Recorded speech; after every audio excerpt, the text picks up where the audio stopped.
Венера е втората планета од Сонцето, така што таа секогаш е прилично блиску до Сонцето на небото.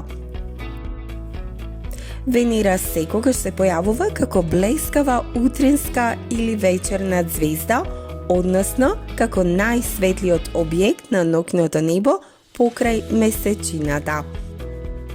Преку телескопот може да се види дека поминува низ фази, исто како и месечината. Венера е толку светла, бидејќи е покриена со облаци кои рефлектираат голем дел од влезната сончева светлина. Жолтеникавите облаци се направени од сулфур и сулфурна киселина. На некој начин, Венера е близнак на Земјата. Таа е со иста големина и е направена од истите карпести материјали. Исто така, таа е поблиску од било која друга планета до нас. Таа е прикриена со густа атмосфера на јаглерод диоксид, гасот што го издишуваме. Атмосферата на Венера е толку густа што одењето низ неа би било како одење низ вода.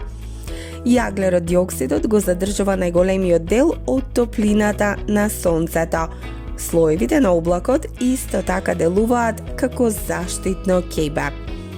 Резултатот кој се добива поради ова е забеганиот ефект на стаклена градина, кој предизвикува температурата на планетата да се искачи на 465 степени Целзиусови и да биде доволно жешка за да се стопи дури и оловото. Ова значи дека Венера е уште потопла од Меркур. Површината на Венера е мапирана со радар. Мапите покажуваат илјадници, вулкани и ударни кратери. Постојат две главни високорамнини со планински венец повисок од Монт Еверест. Десетици вселенски летала досега ја имаат посетено Венера, но сепак оваа планета се уште останува мистериозна.